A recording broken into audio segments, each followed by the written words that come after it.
that changes it. Yeah, I think it does. Exactly. Wow. Okay. You want me to turn Yeah, this you turn it on? on. Yep. See. Because we don't know how. I don't know if we're gonna fingers crossed that I can You don't know how. It's just, figure this out You here. know how. Oh, look. Okay, right now we just got us. Right. Okay. I assume, So but full disclosure, two of our best friends from Los Angeles, our former neighbors, just arrived. I picked them up at Union Station at 1:30. When we went back to our house, we're sitting around having a late lunch. And I say, I gotta go to a meeting. They're like, oh. And she was a very, very important financer of affordable housing throughout the United States. oh, really? She was the SVP of housing at what's the Capital One. Okay. Like it's done. Yeah. And she was like, and she retired. She's like, can I come? It's like, no, you are not allowed to come to our meeting. Please. She'd be like, I have a question. Why didn't Yeah. No, we don't want the answers. Too much, yeah. you just open up a bottle of wine? I'll be back in 5 minutes. That's interesting though. Good decision. Good decision. It was her whole career. I mean, Yeah. she's done literally thousands and thousands of affordable housing projects around the country. Yeah. At some point, it might every every fight- pick her brain and Well, every fight that could possibly happen, she had to do. she's seen, she's. And every black hole, because again, you're financing some, 5,000 unit projects. Yeah, right. I mean, like Well, I think that'd be really great down, right? maybe Train station. right when you're coming off of exit 61 and you come down and your Ascension Bank, like, Who needs should that be a 15-story low income housing? Why don't Don't we you think record like this? right there? Why don't we Have record we, this? have you started? Well, I've started. Started the meeting. No, I don't so- have anybody. I have no participants yet. I'm waiting for at least. I mean, Anthony said he would be here, so I'm kind of like hoping he does show up in person. I know, I don't think Jen is going to be here. Molly. Jen is not gonna be here? Molly got caught up over at work. Okay, And Aaron's Aaron, not I here. think is on vacation this Yes, week, yes. so Okay, so it's just us. I think so. Okay, So why don't we start? I mean, we can at least Yeah. do the, Yeah. basics. Riley, you're the youngest person here, so you do the minutes. So I want Oh, just We're going to okay. assume your handwriting is. Make bad. note. Do you want a copy of the agenda? You want me to go make a copy for you? Okay. I'll be right back. By the way, I see that position because I was doing that for a year. So that's really awesome. yes, it gives you a chance to sort of like learn all of everything that's going on here. Yeah, we are supposed to have a permanent secretary, and we have never had one, so we have to sort of pass it around. It was a little easier when we had more people. It's true. We did kind of rotate. Yeah. Anyway, I mean, I think there's as far as I'm concerned, there's two items. One is the composition, and does that make sense? And the other one is what is our mandate? And I'd like to expand the concept a bit. Just say that affordable housing we are not just a 30G. That we should really consider ways in which it becomes more possible for more people to be able to live in Madison, regardless of whether it qualifies as a 40-year. To work right off. Yeah. So, first of all, let's talk about the composition, because that you just brought it up. So by the way, we have to approve the minutes. Yeah. I'm a stick. I'll look at the minutes here. Let's first, I'll call the meeting to order. It's now 8 minutes after 4. We're going to skip the pledge of allegiance right now. The approval of the minutes of the 3/18/2026 meeting. And Riley, you were at the meeting by phone. And any changes suggested? Okay, it's done. Approved. The public is not here, so we will move on to the old business, and that is just a really note that on the 27th, and that's the Tuesday, and that's the evening meeting, It's 7. What's on 7 p.m. I thought it was the evening. I'll double check. I'm pretty sure it's the evening.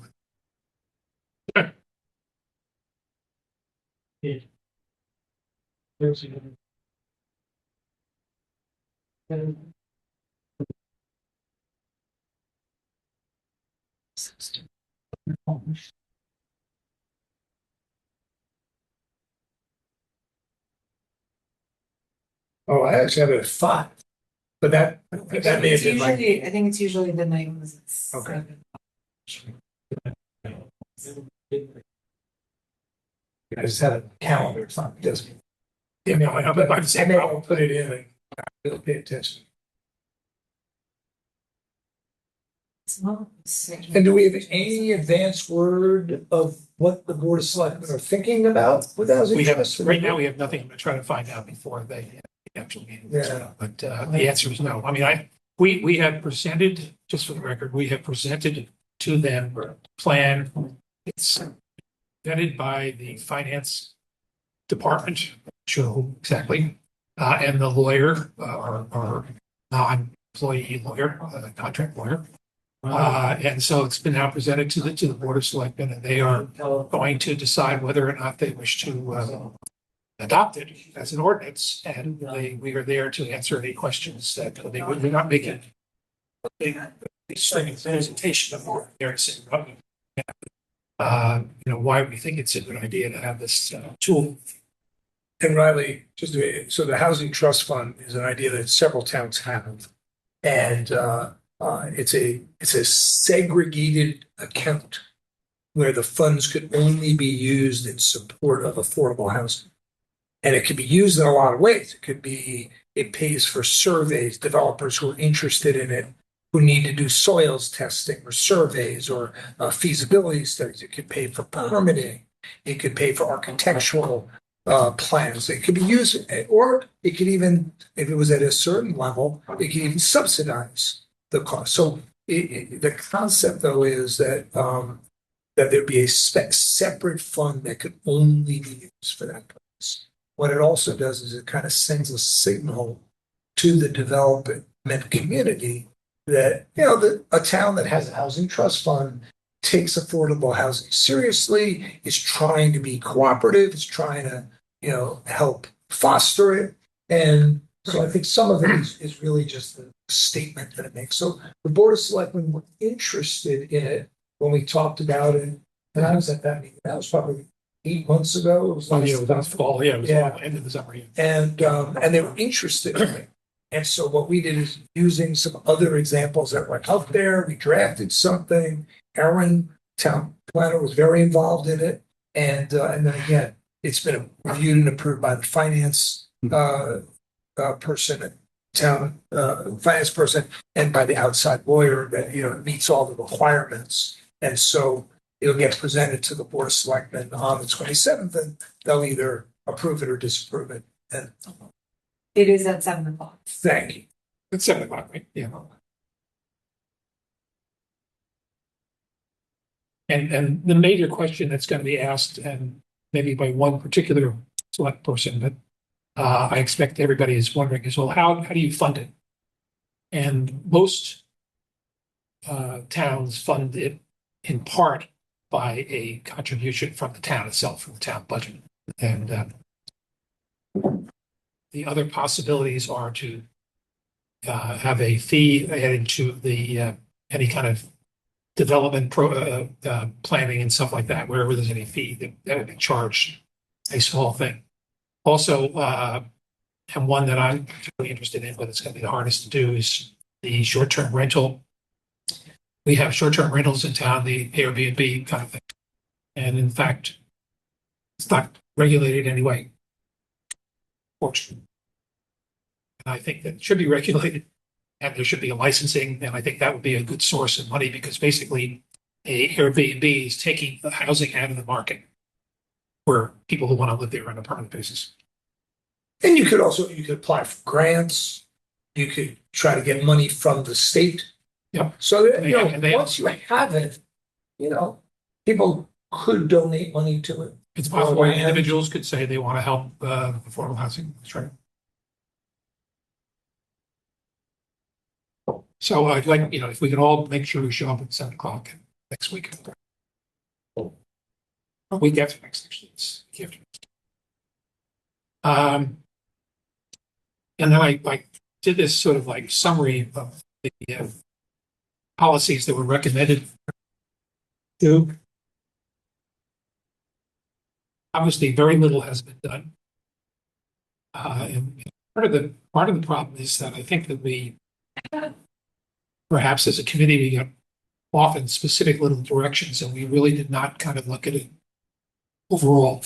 That's just my opinion, but I mean, I think we should be looking at it more comprehensively. Because we, I know it's Jen in the report of the source said that the committee did not say anything about affordable housing when they were going to make a decision about the hotel versus other kind of options. We did back last fall. Yeah, We that did was an that. inaccurate statement. We did a resolution, but that was last fall. What we said basically was that we wanted the Board of Selectmen to make that the priority. I mean, obviously not not the priority that eliminates anything else, but that should be looked at as a priority, and so they should get extra points for that. And we did not get extra points for that. He went for the Bucks, which I think is going to be a big problem.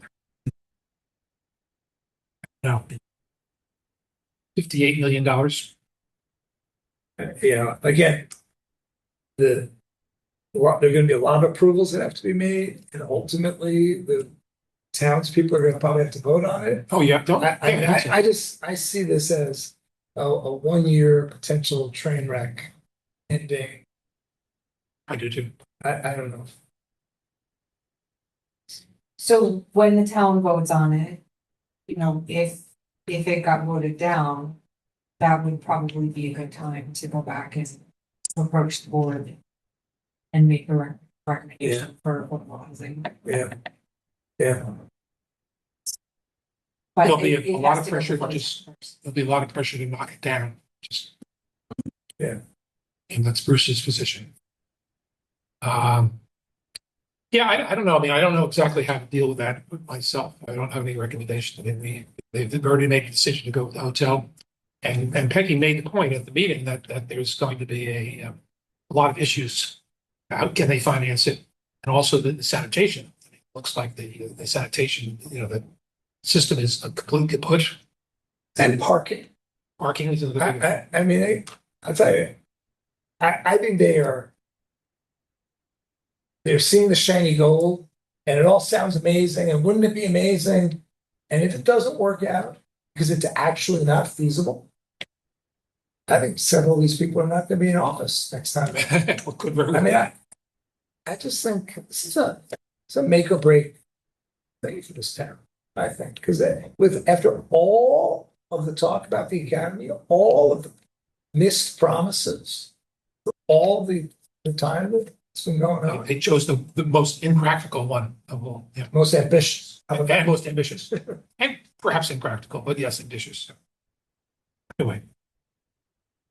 This is- I just want an office. I just want a place for everybody. I have an office, so I'm on. I've got my spot. Senior center. Yeah. We'll focus on that. Yeah. So let's continue to talk about the composition. And it's now that we've done the agenda. And just before you walked in, Heather, I think we were talking.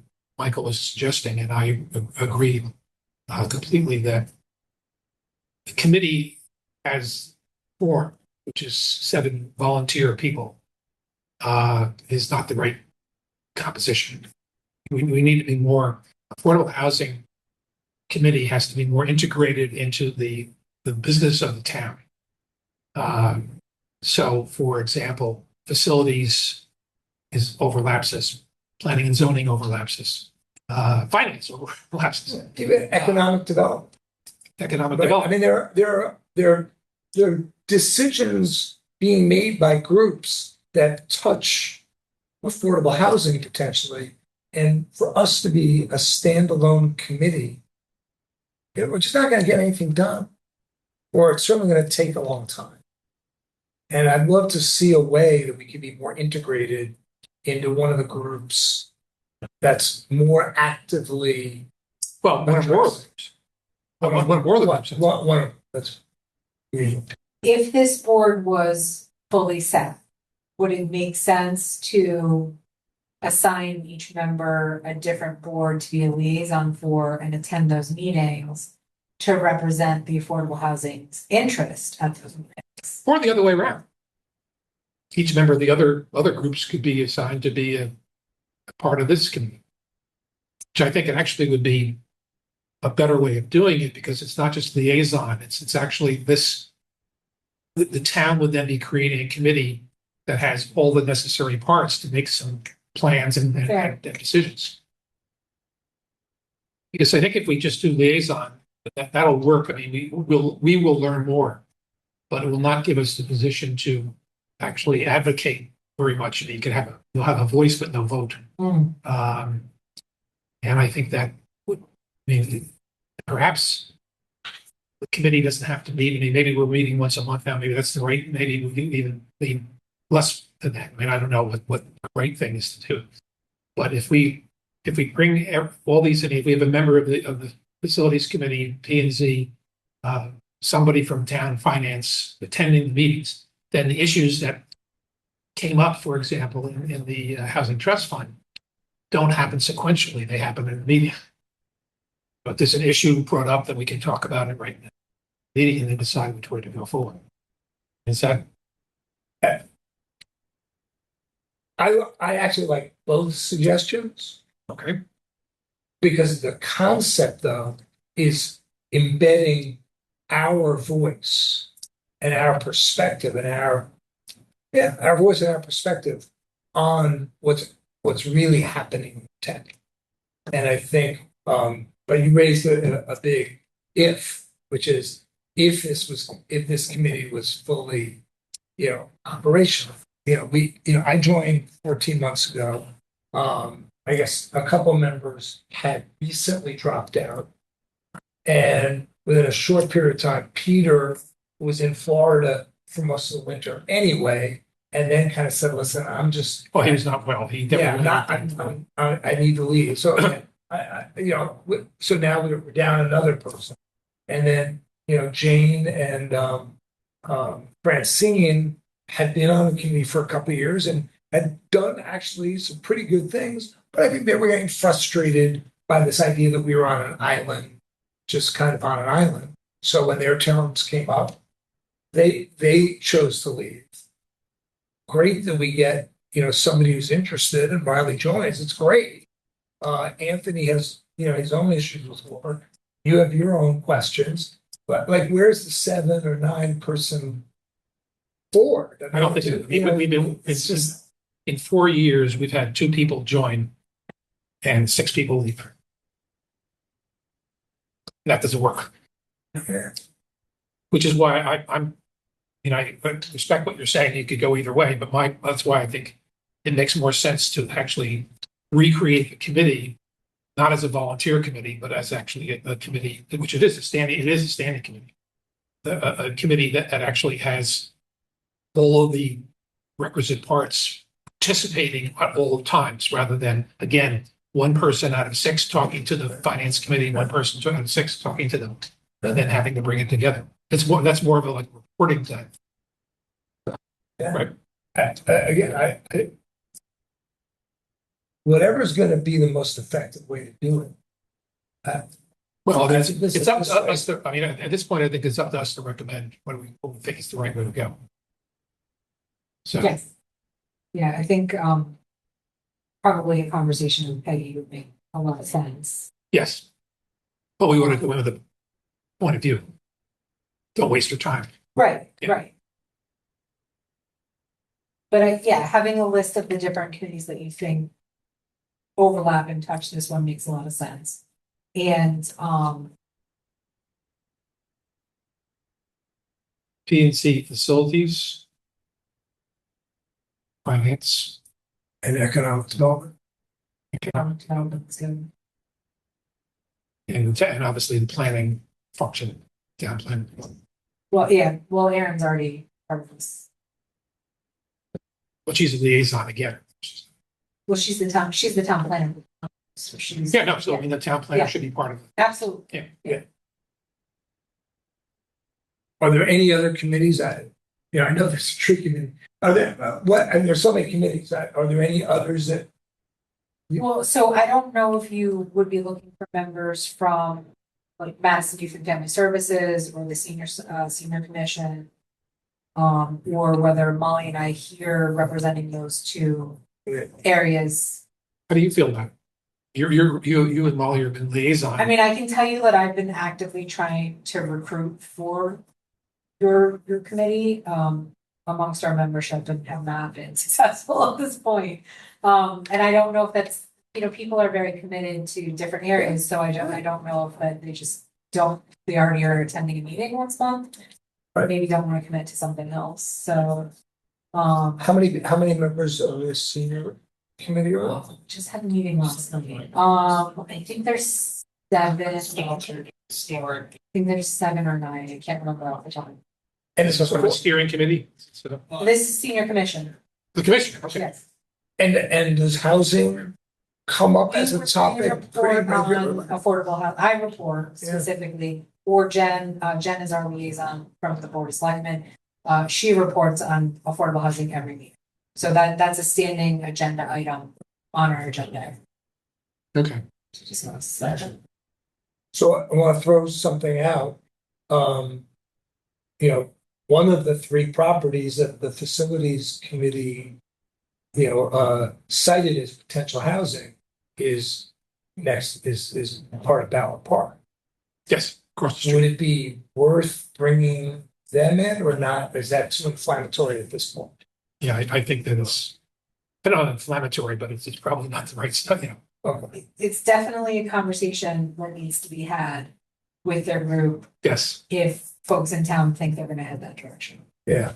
And I would say probably more than once.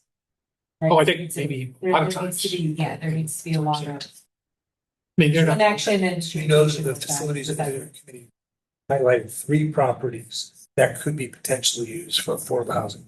One of them is officially part of Ballard Park. But it's really not used that way yet, for the most part. Another property is where, basically what I've been 4 times in the last 3 weeks, dropping off dead leaves. The town dump at the end of River, Starts with an R. Ridge Road. Ridge Road. Road. Ridge Road. right? And then the so third, great, Green Hill. and I'm blanking on the third. But it's out by Ryerson School. Yes. Right, right. I mean, I'm not sure exactly where they are. And I think that, the reason why I would say not to talk to Bauer. Yeah, no, It's just because we don't have a plan. I mean, we have to go a little bit further. Right. We have to present them with a plan because their immediate answer is going to be no. Don't give up parkland. And I can imagine the Facebook page stealing our parkland, et cetera, et cetera.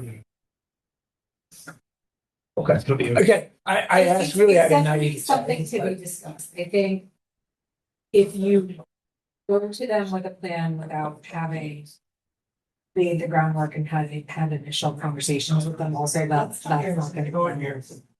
That's what they're, so I think you really need to sit down and discuss it. It is very much actively used as a park, so This It is won't this be is the long. space across the street. yeah, it The is. parking, basically. So it's definitely something that you will have to sell if that's what you're. Okay. Yeah. I mean, again, that's. I have multiple hats here because I'm also part of the beach and rec department, so. Hold in both directions, if that makes sense. Who oversees the Ridge Road facility? Your committee that's involved in that? There's, It's a good question. I think it's probably the DPW guys, right? I think. And the other space in Ryerson is still a part of the future. Yeah, I hear what you're saying. Have a plan, have some guidance, and then meet with them. Yeah. If appropriate, don't bring them in early on because it'll just get hijacked. Well, I mean, I would love at some point in the not too distant future to be able to have developers come in and look at the land, walk it over, and talk about what could be used, what ideas people have. So that'll get people's attention. Bring some surveyors. Yeah, just a few guys with insights. Yeah. Nothing big. Yeah, well, just don't mind us. I think maybe we should get yellow vests as we go out there and help people. I have one in my car because I go to factories occasionally, so. Oh, good. I keep some yellow safe. Yeah, but it's hard out too. No, No, I we need hard don't, I hats. don't keep my steel toe You shoes. need hard hats. We need hard hats. Yeah. With our name and symbol. I think Alex made a good suggestion is that we should consider the senior center and family services as members of a committee, how exactly what their role will be. If you, I think having a conversation with Peggy and getting her blessing first, and then approaching, yeah, and then approaching all of the chairs of each committee to see if they would remember. I don't, I'm trying to think if there's any other boards or committees like function like this, and I don't know. It's really the board of selectmen or the board of finance that function like this, because each member is a liaison for different, Right. so. But to both your points, if we don't have buy-in from Peg, and if she doesn't think the board of selectmen would support this, it's not going to get them from. No, but I also, and I agree with you, absolutely agree with you. Clearly the first select person is going to be the lead this. But on the other hand, my feeling after 4 years is that we're not going to go very far if we don't. So I'm not sure how to weigh that. Well, maybe that's a request you take to the whole board. Also, maybe, at the next meeting when Jen is here, float the idea with her and see what she thinks about that and see. So I'd rather talk to Peggy. Peggy suggested that. So we'll do that. Yeah, something. And he set it up perfectly by saying, I'm very skeptical and I'm going to have to be convinced. So it really helped me out a lot. I know, Peggy, I mean, what can you do for me? Yeah, it's much better. Let's make a deal. Much better. Let's make a deal. It's not Jeopardy. Let's make a deal. So, all right, let me just ask the question. Yeah, Riley, please speak up. You got equal voice here. Meet with Becky to talk about creating a new way the committee is formed rather than having all volunteers working separately from everybody else. That we try to find a way to integrate it through with all the other people that have some touch on some part of what affordable housing has to be. And if that we're agreeing on that, I'd go out with some making next step. So No, I absolutely agree. I think each of them seem to have great overlap with what the president is trying to accomplish. And we can't really go forward without their assistance and approval, so it would make sense to have one of these part of the board. Have those positions. I know last time there was slight talk as well, but just the general best scope of this community was, and whether it was just affordable housing, Yeah. housing in general. Well, I mean, it's pretty much that preference.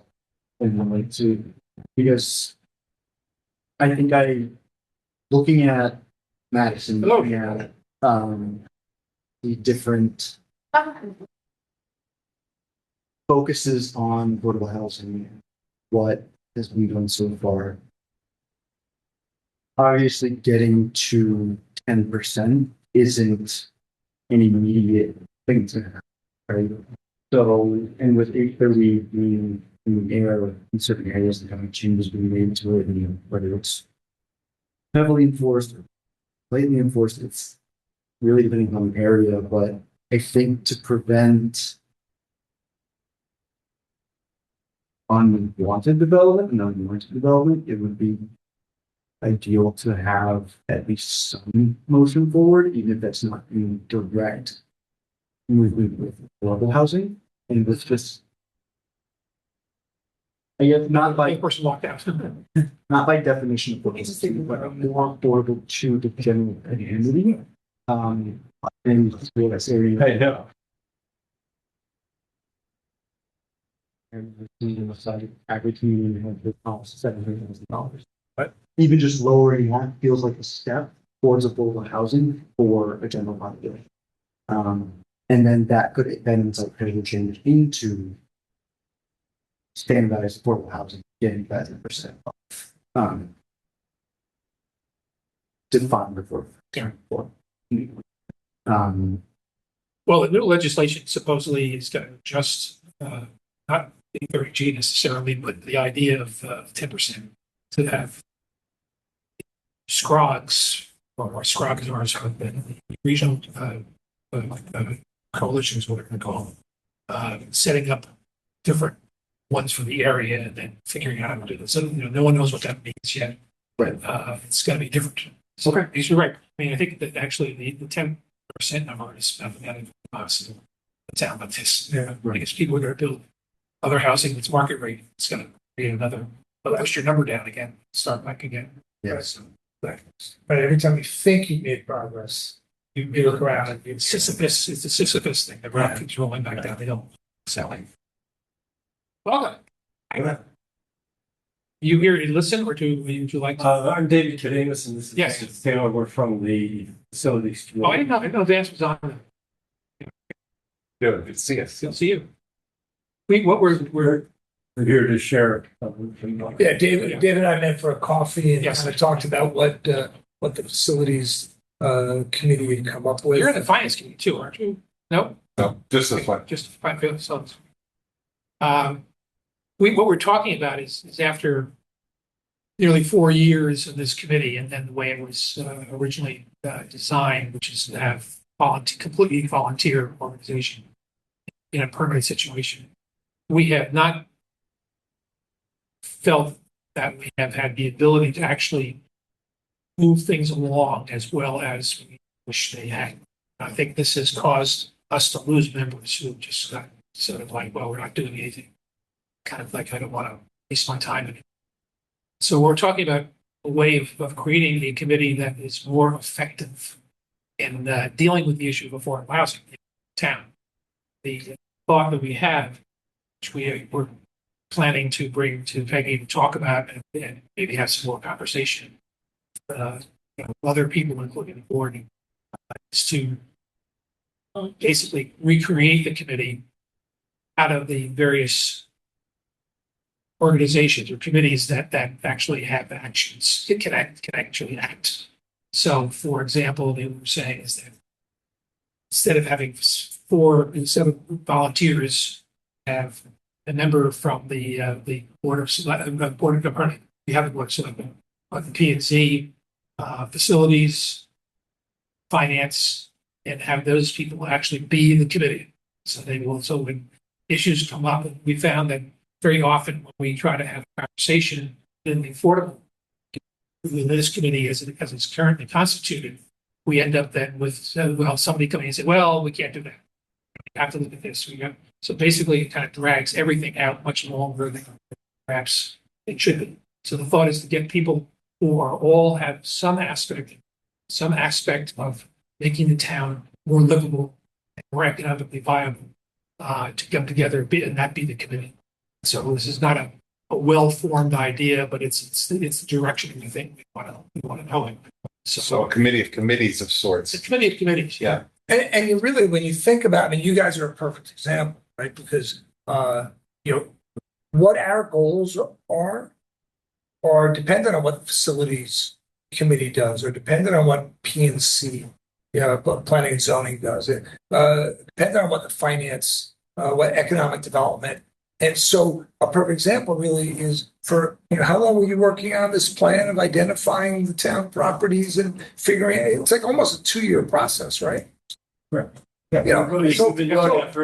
For at least 2 years, this committee knew about your work, was interested in your work, was wondering, I wonder if any of these things are going to be available for housing. But we couldn't do anything until you completed your work. And even then, it's like, okay, well, now what do we do? And so to the extent that we were more integrated, I think the goals of this committee would be more effective if we were actually more integrated with all the other groups that are doing a lot of very valuable work and coming up with a lot of very valuable policies that implicate housing. But sort of out of one reason we started thinking this way is, I mean, we look back at the original affordable housing plan, which was done in 2021, I guess, it's official in 2022 through 27. And I went through all the policy recommendations that that committee had made, and almost none have been done. 4 years later. And so I think that, why is that? And so that's why we came up with this, rethinking this thing. Perhaps the committee form that was selected by that group back in 2021 was a good idea, but it doesn't work. That's where we are right now. So any thoughts on that? Our major goal is to try to create consensus and support for a more comprehensive plan. That's been our mission. That's been our charge, if you will. And so we've been meeting, with a whole host of community organizations. We also had a very extensive meeting with the Economic Development Commission. And we felt that the Affordable Housing Commission is also somebody we should be meeting with because, fundamentally, all what we're doing is we're affecting all these kinds of Exactly. Yes. areas, cutting across all these various thresholds. So we thought we'd share with you some of the where we're at with our plan at this stage. We're not in the none of our plans been approved, and our plan is certainly in progress right now, but we're seeking input, if you will, because we're at the point now where I guess you could say we're at the point where we could be dangerous. Where we're at the point where enough decisions are being made and not enough issues that are before we start making recommendations as a committee, we felt that it's really In some cases, the recommendations won't be ours at the end of the day either. right. So Board of Selectmen or some other body. So we're going to ultimately lead report to the Board of Selectmen. Yes. And the Board of Finance, and we'll be sharing our thoughts with them. Yeah. So I'd be happy to share this. I don't know how to get on your screen. Can you access the agenda center and then you could? Yeah, I don't know how to do that. Well, maybe they just had sort of a few reflective comments from what you said. First of all, I like the idea of having this sort of collaborative, overarching group that has all these different facets represented on it. Makes a lot of sense to me. Two things as far as specific affordable above and beyond what we've been doing in identifying town-owned properties and how to best use or reuse or divest ourselves of those. But as far as properties in general, I know some communities have actually gone through and identified public and private properties that would in fact be suitable for affordable housing, especially those that have, that are under the 10% threshold. So I guess one thing I would say is it possible to collaborate with local residential real estate brokers, for example, and others who would have knowledge of available parcels, whether privately or otherwise owned, and to at least when talking to developers, at least there would be several properties in effect that have already been, like I think we're doing with the municipal properties, but in a larger sense, privately owned properties, perhaps to vet them, work with planning and zoning to verify that these indeed would be suitable sites for development. Mhm. And then at least when developers come knocking, or if proactively, if you want to go seek some, and I can certainly help identify some affordable housing developers I know for you. But it would seem that might be good to have a list larger than just what we're doing for facilities, but something that's townwide, all encompassing, checking off the boxes, which most developers want to see as far as municipal utility sewer, or if it's there, or at least water, natural gas if it's there, but other things, other features of the property, but to try to get a sense of other parcels that are out there that maybe are privately owned and to try to add those into the mix. That's one comment. I have a question about that. I mean, I think it's a great idea. And I don't know what planning and zoning is really up to, but part of part of that inquiry is what's currently zoned or could be zoned to be multifamily, or a little bit higher density use. And I don't know if We've already done that. So Private part of our properties as well. work has been to assess wetlands, septic, water, as well as zone issues. And As it relates to town. that's As it relates- a town property. As it relates to the town Talking property. about for private property. Well, that's not outside of our Yeah, purview. Yeah, No, that's why I said, it's also- in planning and zoning, is that within their? No, it isn't. I don't think it is, no. Well, it could be in the sense that I think some municipalities have what's called, and about an overlay zone, where even if the zoning specifically doesn't provide for that density, they can have this sort of floating zone that goes and. This is one of the policies, actually, that was done in 22. Oh, and- Yes. Well, I think it's just a way that as I say, some communities, I know Woodbridge is one in particular where I saw where the town actually went through and had, here's 10 properties in town, publicly owned, privately owned, whatever, that we think on this map are suitable for affordable. So I maybe exploring something like that and involving local real estate agents to help you identify properties, vet properties. Hey, if it sells, they'll make a commission, so there's an incentive for them. Might be something worth exploring. No, I think that's a good idea. The other comment I wanted to make, and then I'll see, that's what you get for inviting me to come here, David. They will try to lock me out too.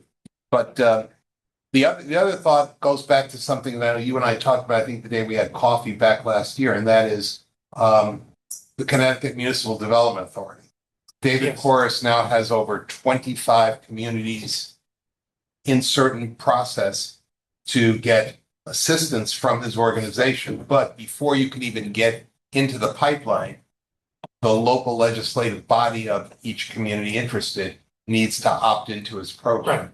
And So the Board of Selectmen has had a presentation on that. As did, I think your committee did And too, we right? did too. Yeah, and I think EDC also. And the point is that his programs are primarily focused on the defined downtown area and or within half a mile of train station, right? So we check those boxes off pretty nicely here. We do, yeah. Since there's only a handful of us, why don't I just show you up? Okay, yeah. I just go around my screen. But anyway, I think the Board of Selectmen should be encouraged again to consider opting into You his want to program. pull your chairs up here Yeah. and just kind of sit there. Yeah. Pretty good. Glad to be. We're so close to it. I've got a great picture, David, of your computer, but that's it, Yeah. Plus, David Corse's programs also provide technical financial support. So if it meant compiling a list of affordable housing sites, It's a great program, You know, and I'm afraid that that's something to talk to Peggy about. The board heard it, yeah, I don't know why. and they just sort of forgot about it. It's no obligation kind of opting in. It's not like you're mandated to do anything. It's really a no lose. I mean, Yeah. I think that's true, but the board is not. Not to mention, there are then low interest loans and other incentives to developers. How do you spell David's last name? Kooris, chorus. Yeah. Remember? Yeah, no, it was a good presentation.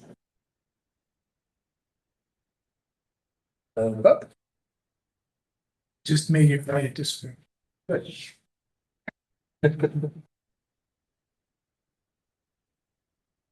Thank you, David, for doing this, by the way.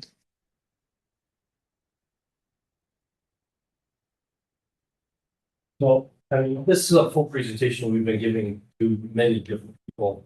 Kind of went through this to want to get to the kind of key points that you guys are interested in. But you need to understand what we've been doing, I think is important. Mhm. So basically, we're trying to develop a master plan.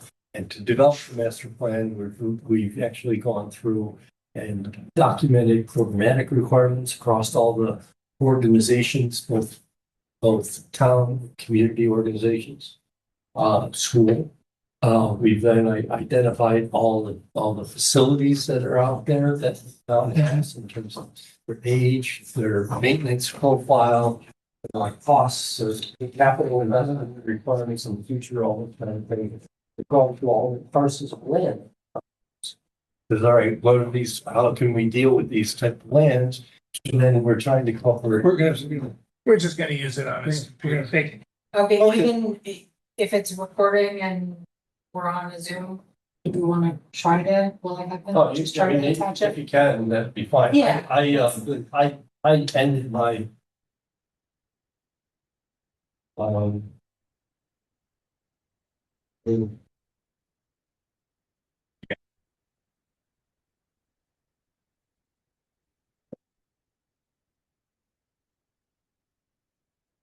So I'm just gonna join in my browser. What I've always done. Yeah, it's, thanks. when I- Oh, it's- okay, thank you.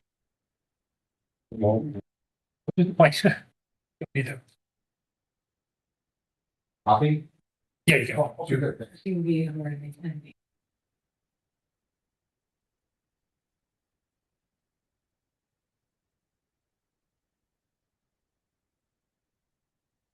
Oh, my screen, sorry. Right. No.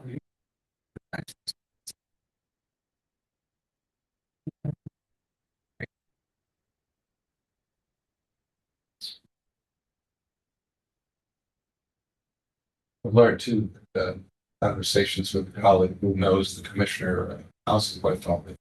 Madison is a focal point for her. She would be very, very interested in the development was advanced from Madison, actually funding. So have to find the opportunity. We're getting a hotel instead. Yeah, that was a coin toss. I kind of like housing personally, Well, they do, but and the diversity, the mixture, not pure housing. I thought the units were just. They were one bedrooms, right? I mean, yeah, they were small and only one bedrooms. So it's not gonna be families. It's not gonna be, even couples are gonna, I don't know. Could be couples. Yeah. Anybody who lived in New York City and consider one of them there. Yeah. Mine would- My Probably. granddaughter is in a 5-story walk-up, sharing it with a, yeah. It's a rite of passage. Yeah, absolutely. We all did it.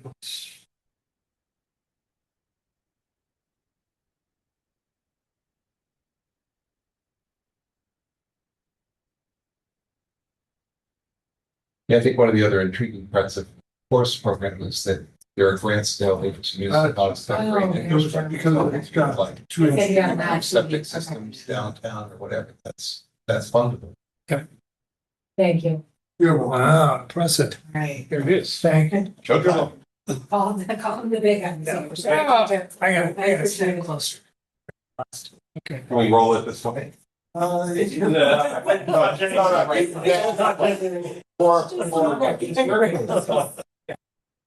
right, so. Right, so basically, I was going over, and we tried to break out long-term needs, immediate needs, or mid-range needs, long-term needs. Goal, part of the reason why we're looking at land, quite a bit of it, and if we can find ways to develop it. Create some economic incentives, create some grand lists that can help fund a lot of the capital and programmatic requirements that we have. So that's kind of our integrated look at it. I'll share with you some of the things we've gone through. Just so you know, nothing I'm showing you today has been approved by any of the organizations, by the Board of Selectmen or by the Board of Finance. These are our committee's thoughts at this stage and concepts as we're putting them together. We haven't, this is not fine. As we've looked at it, the kind of big efforts that we're doing is ultimately developing a 10-year plus vision for the town. Because, the greatest criticism we've had is that everybody says we're do everything on a one-off kind of decision making. Rather than putting everything in one comprehensive look, to say this is the plan, this is how it should be sequenced, and then how you move forward every step. The biggest piece of that is this. I'll point to this third bullet here, which is optimizing capital investment. So what we're really talking about is coordinating modernization and repairs in facilities and upgrades of land and space all at the same time get some economies of scale, so they can do it instead of such things as leaving academy unoccupied for 20+ years and having it deteriorate to such a point where it doesn't deal, can't do anything. And so basically the first year was really inventory. It's a database. There wasn't one place where all this information was in place. And in fact, people were surprised when we pulled all this data together. So there was no clear inventory of all the property the town owns. All right, there was no, the operating and capital costs was split between schools and town buildings and beach and rec. And so everything was in now different pockets. Nobody put it all together and said, this is what you're spending and told her this is what the long range capital. There is no utilization. There's no formal scheduling system for the town. Everybody kind of does their own thing. So each building kind of has their own, or there's a scheduling system for the town campus, but that's different than Memorial Hall. It's different for the schools. It's different for the gym. It's different for the surf club. Everybody has something a little different. So it's really hard to get a good understanding of what's utilized and not. And we identified all the program needs. This has been going on by interviews. This past year, we've been diving into feasibility studies because we identified key things that we wanted to look at. We wanted to look at Jeffrey Ryerson in particular, because those are vacant buildings and what can be done and what is the feasibility of those, and Memorial Town Hall, which is a highly underutilized building, but yet quite valuable to the town. And what is the feasibility of making a change of use there or restoring a previous use? Also part of the feasibility study, so that was with Antonosi Associates, an architectural planning firm in New Haven. TPA is another planning firm that we're using in New Haven, and they're looking solely at the properties we've identified in the town. And they understand zoning, they understand setbacks, they understand wetlands, they're looking at all those maps and putting all that data together to say what can be done on the different parcels of land. And basically now we're going to be tying that all together with the Surf Club master plan and hopefully this academy plan if it ever understand where it's going and to come up with a comprehensive plan. What we found was the town owns over 1,200 acres of land. People were surprised. It's in 82 parcels, only less than a quarter of it is actually developed and used by organizations and or buildings and playing fields and stuff like that. So there's a tremendous amount of land that is basically open space, if you will, and not being utilized very well. What we did was, but a lot of it has been parcels of land that were given to the town as part of a development. And it said, this has to be open space, or this is all land. This is this, or it's a 1/16 of an acre because it's a little corner piece that's over here, type of thing. So there's a lot of those kinds of things. But we wanted to triage down, and we have done a triage down on that. There, 20% of the spaces are vacant. Of the square footage that we have in town right now. So it's Jeffrey Ryerson, Town Campus Learning Center right down here, and the cap. Those are the spaces, and Memorial Town Hall is probably the most underutilized. Sure. Balance of spaces that are out there. We've identified over $120 million of capital needs over the next 7 and 10 years. That's excluding whatever you're going to do with the academy. Academy's outside of that. And these are things like roofs and mechanical systems and those type of things. And then we've identified, probably 20 or 30 different major program requirements that are out there. Share that. These are the program requirements. So we grouped them, make some logical sense out of all this list into learning issues. So Madison Youth and Family Services, academic programs for the schools, board event space, pre-K, auditoriums, gyms, that kind of stuff. It's all part of that group. And when we've identified where they belong on the spectrum, short-term, mid-term, long-term. We call it cultural and community space, since the academy voted no against going forward with the community center, a whole series of community needs that were identified in the academy program kind of fell out and are unmet. So there's a whole series of arts, theater, cultural, community kind of space. A pool is something that is many people have articulated. You know, affordable workforce housing, we think, is a major community need, predominantly because we believe there's a strong requirement to have people that work in the various service industries be able to live in the town because it adds a lot of value to the town. To have people that work in the fire department, the police department, that teach in our schools, that drive our buses, that deal with all the various kind of components. Those folks should have an opportunity to live in the town, and Again, the inventory and the pricing structure don't lend themselves to supporting that. It's also interesting when we did the details, there's only 34 affordable, quote unquote, affordable houses in the town of Madison. so, Oh, yeah, I've gone through the list. And you know, in order to kind of figure it out, I don't know if you knew that or not. well, they always count Concord Meadows in that as well. No, there's 34. Is that right? You're. I mean, we had much higher. Like the deed restricted. Yeah. Yeah, Yeah, there's sale type of things. so non-rental space, Yeah, deed restricted, owner occupied. Yeah. So, you know, then, you know, we also were anxious to see, is there any opportunity for greater commercial development? So that was another thing we wanted to look at. And then there's a whole host of government issues. You know, the town office space, there's always going to be space issues there. There's DPW and the grounds is a significant need right now. DPW is short on space, and the grounds is going to be pushed out of the surf club. And so looking at a design now to relocate all those two functions together on a full path. And there's a very nice design to do that we support. The bus garage is a problem on Nathan's Lane. We love that's there's not enough room there to park all the buses. So there's buses parked at the schools and here at the town campus. And so we're trying to, you know, can that be fixed? And the regional dispatch center has been something that's been talked about now for a long time. Does that have a home? And then of course you have the various needs from the surf club and beach rep. When I go through our feasibility, we found that Jeffrey is a very good space. It's in good condition, and we probably can upgrade and modernize it for half the cost of building similar types of space. So therefore, we think it's something that should be supported and driven forward in our planning.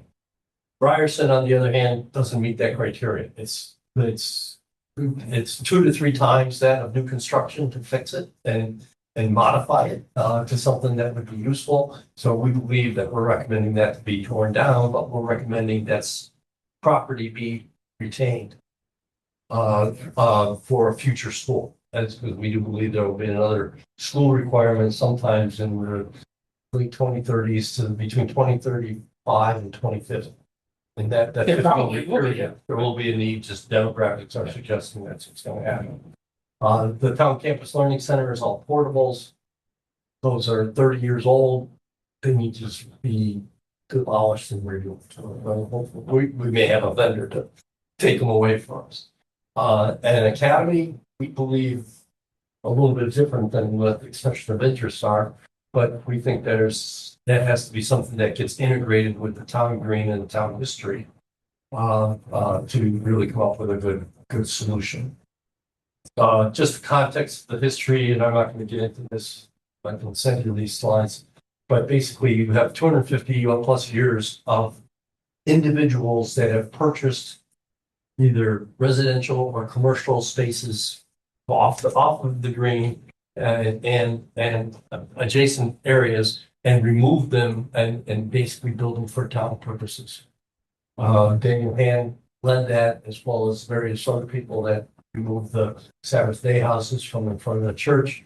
The Meggs family purchased the gym, the store that was on the site of Memorial Town Hall, moved to downtown and built Memorial Town Hall with private money. Yeah, so there's a 300-year history of protecting this part of the town, and we think that history should be recognized and incorporated in our plan. So, basically the high-level planning districts are going to reflect. Very simple. Our first step is really dealing with more, Madison Youth and Family Services is probably the space that is the most challenged in town. They need bus between 7,000 and 9,000 square feet. They have about 5. It's split between 3 different spaces, 3 or 4 different buildings. And the space they're in now is really terrible, frankly. And they deal with a lot of families. We think that Jeffrey can be redesigned in a very interesting way to accommodate that, and it also ties that function in with the whole learning environment, which is located middle school, high school, and now they're all in high school and elementary school. So everything's kind of in that location. We also know that the board, but if we're going to start putting things in Jeffrey, they're only taking up a quarter of the square footage. So what else would you do there? So, you just don't want it vacant. You'd be better off tying together the other pieces and accelerating some of the other programs. Well, Board of Ed, one of the things we're looking at, move the Board of Ed out of here to move over there. And there's also a series of small athletic requirements and programs, after school type programs and athletic type programs that are not accommodated well in the high school right now. So we think Jeffrey's a big piece, but what happens is Memorial Town Hall, which is not well utilized, about half of the square footage in Memorial Town Hall that's currently utilized is utilized by Youth and Family Services. So now that building becomes even less utilized. So we really think that we want to think about, can that be restored to its original design as a multifunction theater community space, which is what it was. It was always that's how it was designed originally. And I have pictures. But that means if you do that, the probate and the archives would then end up moving as well. Yes. So there's a whole series of things that dominoes that affect the town campus, chapel, the academy building, Memorial Town Hall. By that one move to Jeffrey to affect about 7 other components of the town. This is our kind of game plan right now at a high level. Up in the upper right-hand corner, up in this area right here, is where Madison Youth and Family Services would go. See, they have their own entrance. The portables that are right there are going to be demolished and removed. So we'll have added parking there. That would access it. They would be able to have access with their own entrance right here. So, confidentiality and a whole host of other things. But yet it's some of the community going in are people like this because they said, right now when people go into Youth and Family Services, you're kind of in a fishbowl, right? Everybody knows your car and everything else. You're here, you don't know if you're going to the Olson or what you're all for. Yeah, sure. The yellow would be the Board of Ed. It fits very nicely in there. We've actually expanded their space by about 20% for growth in the future. The purple and pinkish along the perimeter would be classroom or we call it school to career type functions. The goal here is that by having at least one classroom in the building, we preserve that doesn't go into a change of use with the state. So therefore, a whole series of codes do not get triggered, which helps us in terms of our renovation and expansion of that space. The orange spaces would be the athletic and or after school. So that's the current gym and the library. Those are big open spaces that could be used for things like fencing, for vibe, used for a whole series of places that don't have a home right now. And then we would break the cafeteria that's in the front down here in two between a major conference space, you got a stage and seating below it. And the other half, which is connected to the kitchen, we turn that into a culinary space that ties to our farm so that we have farm to table kind of dining and idea. So that's the thoughts that we're Very excited. that we're tying together here. And the green lines would be access pathways to separate entrances to the building for the high school for hand as well as for Folsom Middle School. This is what Memorial Town Hall originally looked like. It was before it was, you know, when it was built in the late 1800s, it was designed as a multifunctional space for, it was town meetings, it was concerts, it was a dance hall, it was the gymnasium for the hand school. You know, so there were all kinds of things that were there. There was a very gracious balcony, movable seating on the main level, seated around about 200 people, 125 or so. We think that, and our feasibility study suggests that we can take out the 1936 renovation. So in 1936, they came in and they basically built scaffolding in this big open space, where those chairs are down here in front of the balcony, and they basically tied off to the balcony and built another floor so that you had 2 floors that got created for office spaces, for town offices. So the core question was, if you remove that steel structure, will the building still stand? Good question. You know, that was what we wanted to ask, and all of our architects and engineers that have gone through and looked at it, the feasibility says, yes, it will. In fact, it will be really quite gracious. So the upper left hand is the idea of what the design is. The chairs would end up sliding in under the balcony on the main level, so you'd have a ballroom kind of floor area. It could be for job fairs, it could be for corporate events. You could have school events in there. You could have concerts in there. You could have a theater in there. You could have town meetings in there. A whole variety. It'd be very, very effective kind of multifunctional kind of space. And then the lower level would be used as support with the area in the front. We're not sure yet. Ultimately, the powder house would also be part of the support, so that you'd have. That would be connected. This connection, and we'd still maintain the 200+ seats. It would be a multifunctional kind of space. So it's an exciting idea. How this works. To get to that, just so you know, 50 more slides? 50 more slides? 50? How many more slides? 50? Puff I'm around. going to get to the really important ones that you're interested in. But what's going to happen is that we're looking at the renovation of the chapel building, which would be vacated by Madison Youth and Family Services for the archives, the Welcome Center, and the chamber. And basically kind of have it so that you'd have a building right in the middle of town that would be almost a museum. That people would go in and they'd be able to find the history, they go to the Welcome Center, and if they're a business, they didn't touch the Chamber of Commerce all in one spot. Those seem like logical functions, are preliminary things, just that's probably very quick. When we took through the square footage of all we went through all the acres, those 1,200 acres, we went through every one, all 82 parcels. And we triaged them down to about 250 acres of land that we moved to TPA. And then from there, we really broke it down to 8 major parcels. It's about 160 acres right here now that are in front here. This committee asked us to look at County Road, that property up there. We did look at that. That's deemed to be non-developable because of the slopes and the terrain and the stones and the rocks, and it's just not going to work. We also looked at the train station on Durham Road.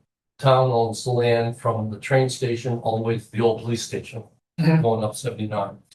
Our hope was that would be a potential commercial site because they're buying a new over-under. Yeah, So it's coming in, and how do you tie that in with the whole commuting kind of thing? The amount of wetlands and things of that nature is deeming that probably not going to work. Unfortunately, down at the bottom, we think the bus garage, the number 6 there, can be dealt with. We found ways to expand on that site, the bus garage as well as the building and the parking. So we can accommodate a lot more buses there than they realized. And there's a design for the DPW site on Fort Path. We looking at moving it somewhere else, and it just was so expensive to move the existing infrastructure that cost of doing it here just kind of makes a lot of sense. But that left us three major sites. There's a site on Durham Road, which is east of Legend Hill and north of Brown, 20 plus acres, I think is potentially for housing. Probably senior housing. So, on Ridge Road, we own almost 199 acres we own on Ridge Road. And they're all adjacent to one another, all the parcels. Again, the good news about that, best news about that, it's on Connecticut water system. We can pit septics, all the setbacks are fine, all that kind of stuff is pretty good. Yeah. And then the third parcel that is. That's separate from what they've got right now, brush and stuff that they. It's part of it's where the stump dump is. It is. And then the third parcel is on Bauer Farm. The parcel on Cops Road that's east of Cops Road. Right. So across the street from the farm where some hiking trails are.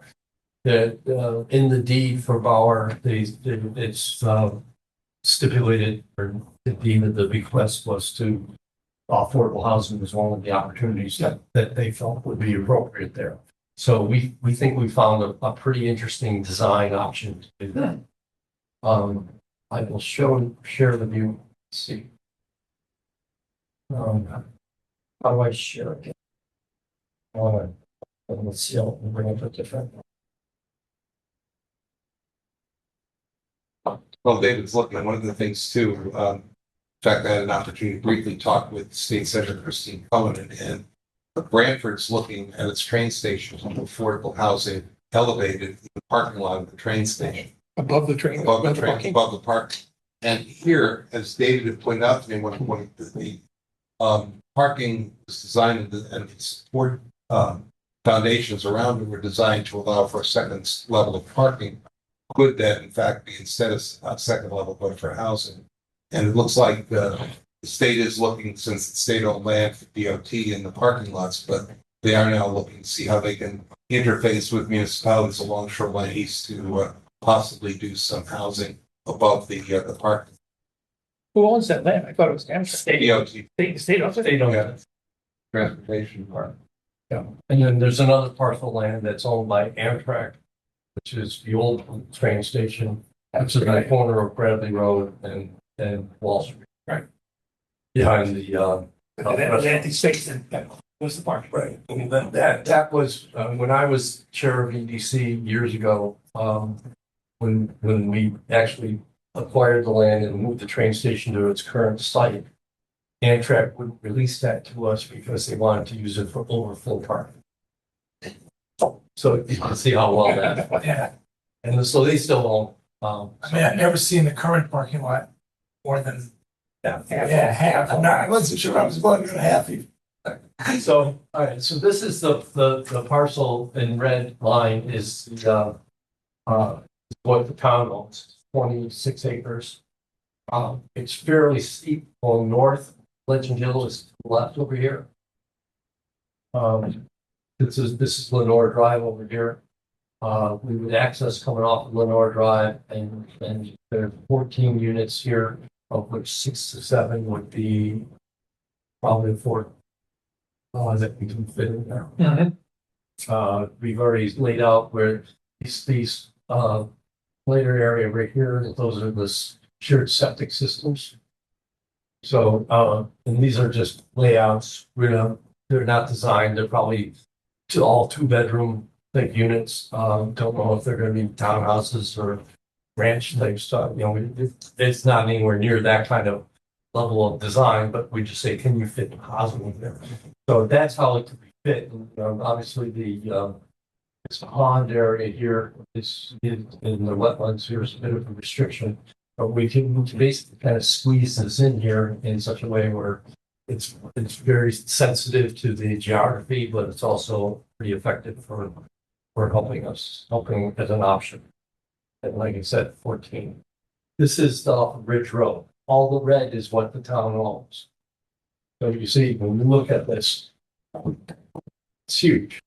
Starts down here, all the way up like this, all the way around like that. It's 108. And this is the part where the stump dump is, but we have opportunities to do in all three different zones. Yeah. It depends on how it gets approved and fought through, but all this is beyond the wetlands. It's beyond, it's all within setbacks. It's all within existing zoning requirements. And it's all on Connecticut water, so that's very helpful. 60 units. 89 units Mhm. we have there, of which maybe 45, 50, 35, 40 would be affordable work. Again, targeting kind of 2-bedroom, same kind of thing. And then the last is, this is the farm. So you can see the wetlands or water course that kind of goes down the middle of the parcel. Farm is to the left. This is right here. This is Jeffrey. This is Paul. This is Hand. Main part of the farm is over here. Mhm. And the houses are there. So we'd have one section of houses that would be developed over here. There's 35, I think, total. The first section would be right on Cops Road. There was second evolution down here, and a third evolution up there. So again, you got 35, they'd all be 100% affordable. So we have a total of 86 out of the 130, over 50% of the properties would be affordable. We're looking at it that, and we've done between the market rate plus the affordable tax rates plus other property taxes, we're somewhere between 850 and $1 million of annual tax revenue that could be generated From all those. functions. And we looked at it from just a master plan economic perspective. Mhm. How do you fund? Because all the capital requirements we were talking about were somewhere between $45 and $50 million. So we think that this development alone, these three developments could fund somewhere bonds in the order of magnitude of 30 million. So it would make us a major way of making this Realistic. well, making it realistic without having raising those taxes. Because if you take, we also have $6 million that's available from the Academy bond that's unexpended. We have $7 million grants that are outstanding, and we can generate probably $4 to $5 million out of the CIP program to support these kinds of things, because these are renovations, makes this new building, so to do the repairs. That gets us to 50 million bucks. So we have an idea of how to tie this together in a way that makes some degree of sense. It's really great. So that's what we're looking at. I mean, the response as we've been going through various community groups has been mixed, I'll be honest. Some people think it's a great idea to do this expansion of housing. Other people think that they don't want to see any development in town. And other people think that, well, if you're going to develop something, we shouldn't be developing it on town. The town shouldn't be giving up the land. It shouldn't be doing this. So, and the process of how this is done is yet to be determined. And, clearly the Bauer farm the land would be owned by the town.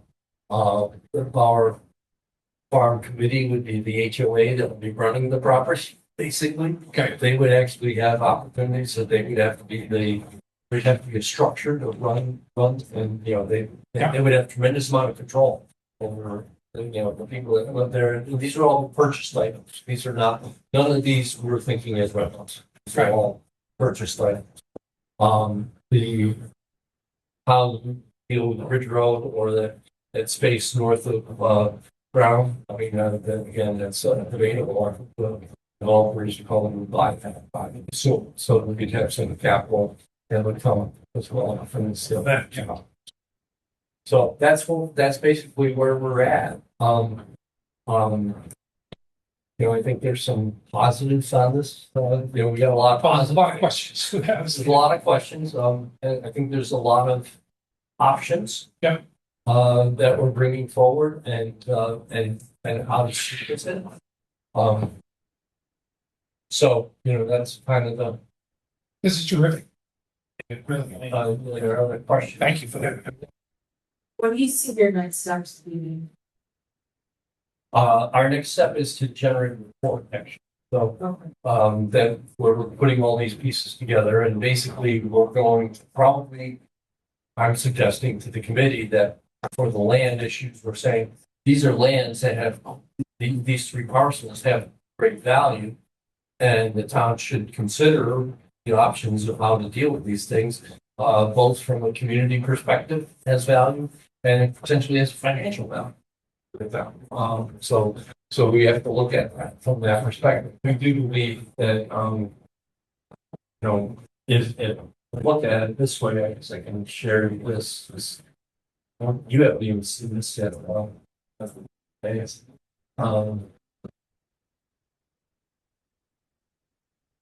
So are you making a formal presentation to the board of supervisors, the selectmen? Is that kind of the goal? Or do you put out a report for public? Both. Once we make it to the board of selectmen, there will be a public report. But it's frankly, it's been public. I mean, we've already gone to 9 or 10 separate community organizations, and the last one will be Rotary, going to Exchange Club, we're going to the Rotary, we're going to the Republican Town Committee, the Democratic Town Committee, you guys, see, Men Over 60, Women's Club, basically, we've gone across the board. Yeah. So this is the sequence. Jeffrey would be the first to go. The chaplain would be the second. Then once those happen, then you could vacate the Memorial Town Hall, next renovation. So that, basically we'd be looking at Memorial Town Hall somewhere in 2028, middle of 2028, section going to go.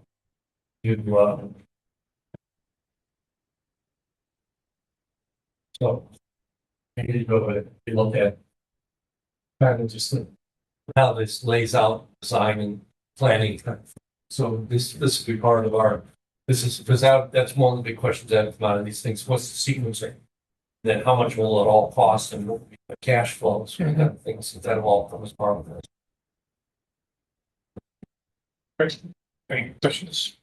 Is that, it's for I you. mean, the big thing is that we need some sort of, I think that we need to be some sort of support. I mean, we're hoping that the EBC will support us on this. I think they will. I think we But want to support you. hopefully you get support in this as well. So that, because I'd like to add that into our actual documents, our reports that says, this has been presented. And here's the appendix is the letter of support we received from affordable housing. Fair enough. Yeah. That's great. It's very exciting. I mean, this is real progress. What happens next is. Yeah, I mean, been there. I've done this before. I Yeah. was chair of the academy committee back in 2010. Oh, really? Well, yeah, so we had that all designed and all laid out and ready to go. The town government going there, and then it was election year and nothing happened. Next year, so much in year too. Yeah, so that's why we want this. That's honestly the reason why we want this report coming out in June. Yeah. July. So that it gets out and can be evaluated before an election. Yeah, before everybody starts getting excited. Terrific. You're happy to take any question out in advance, you.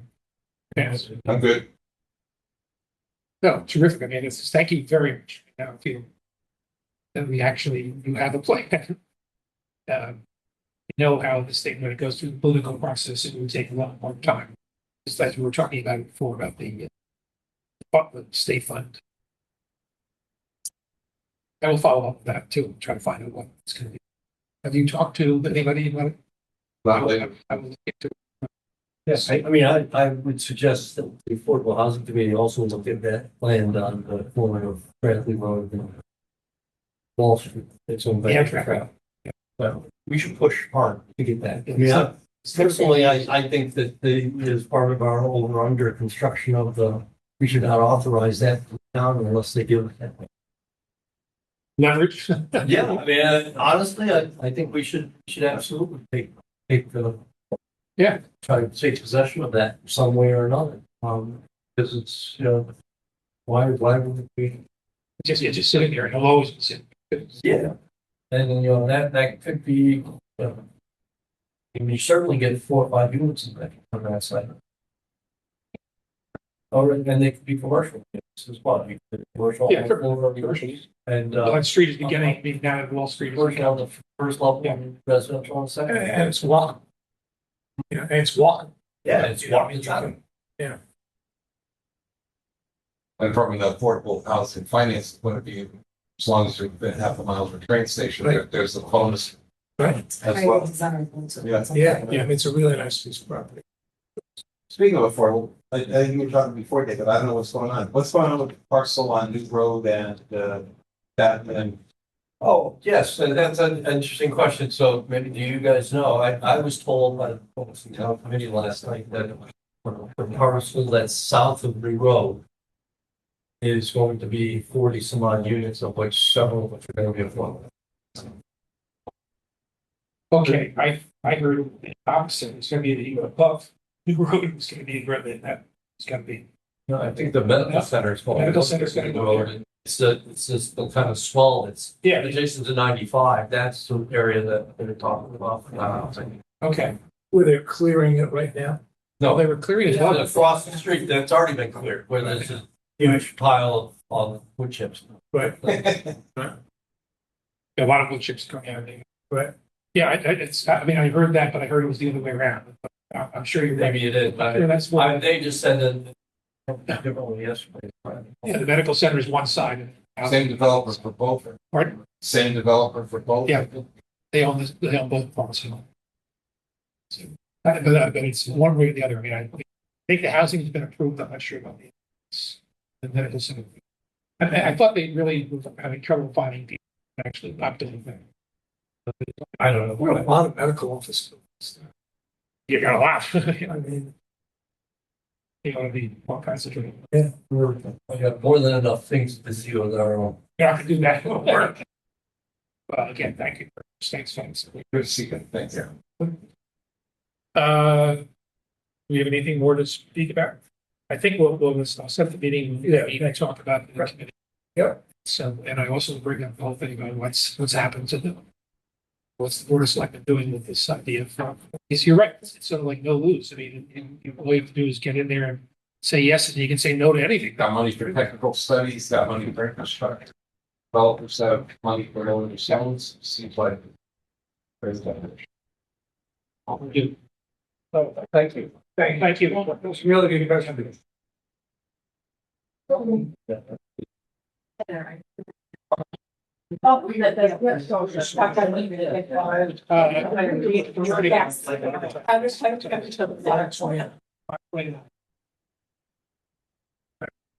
Riley, send your notes to me. I will. That was the only thing we haven't made.